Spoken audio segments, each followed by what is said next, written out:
Esquema cronológico de todo el proceso de selección de personal. Comenzamos con la planificación de los recursos humanos. Tenemos que evaluar las necesidades de recursos humanos en la empresa. Normalmente son porque hay que cubrir un puesto de nueva creación o porque hay que reemplazar un puesto que ha quedado vacante.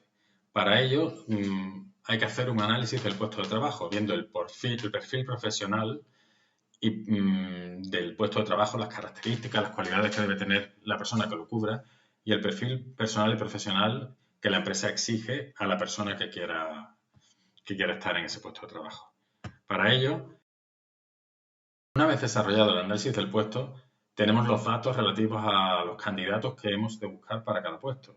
Así, con las cualidades que necesitamos de cada uno, casamos lo que es el perfil del puesto con el perfil del profesional.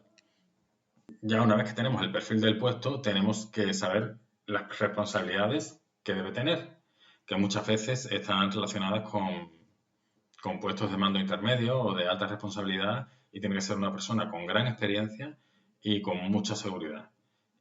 Con gran experiencia para trabajar con mucha destreza, mucha habilidad y con gran responsabilidad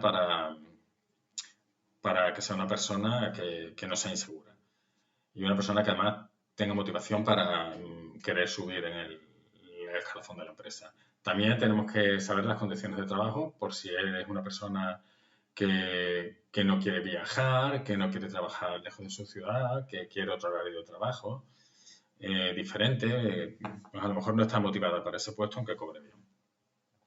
Continuamos con la elaboración de la oferta de empleo.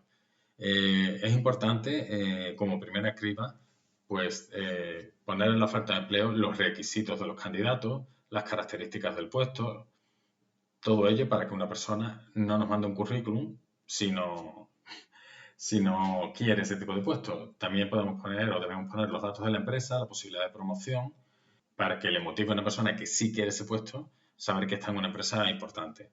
También debemos poner la oferta de empleo, los datos de contacto de la empresa.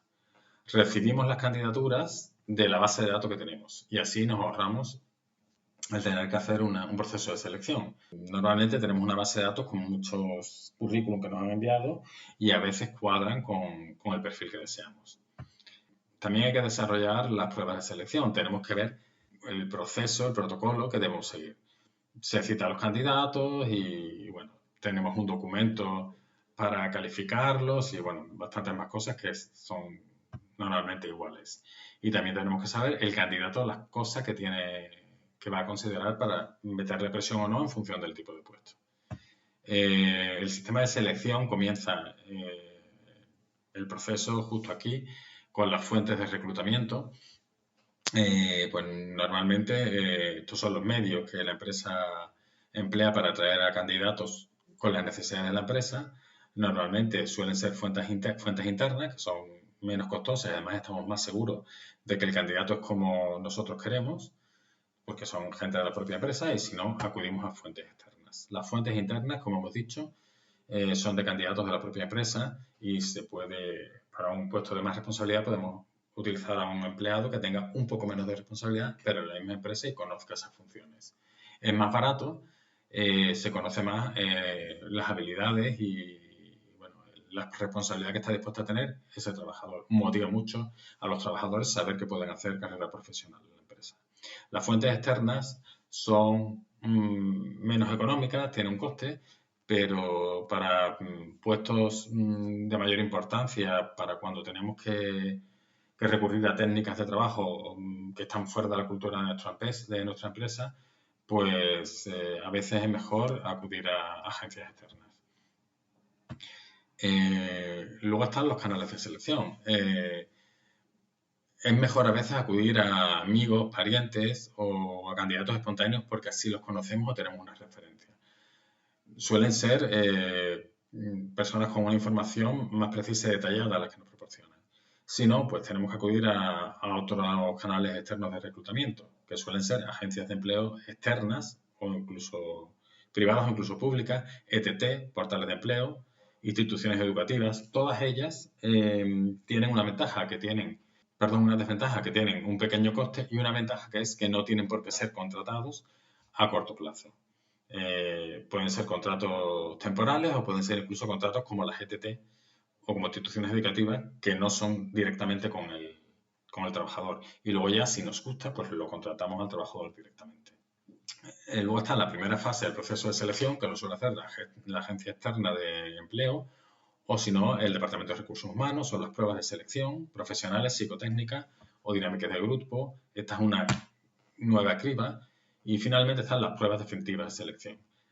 Lo primero es la entrevista de selección, que lo suele hacer el Departamento de Recursos Humanos en una empresa grande o una agencia externa o el propio gerente de la empresa.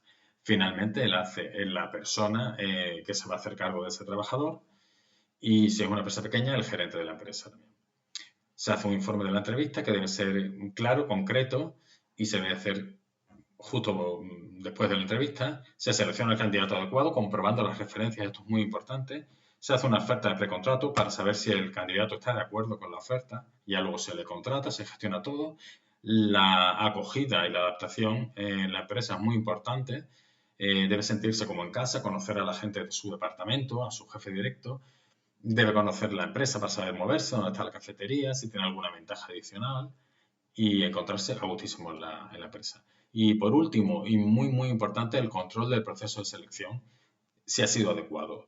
Hacerle un seguimiento tras haberle elegido, porque muchas veces que se contratan a trabajadores que creemos que son adecuados para el puesto y finalmente, por una cosa u otra, motivos personales o porque nos han engañado, entre comillas, pues no cuadran con lo que queríamos. Bueno, pues esto es todo. Espero que haya sido de su gusto. Un saludo.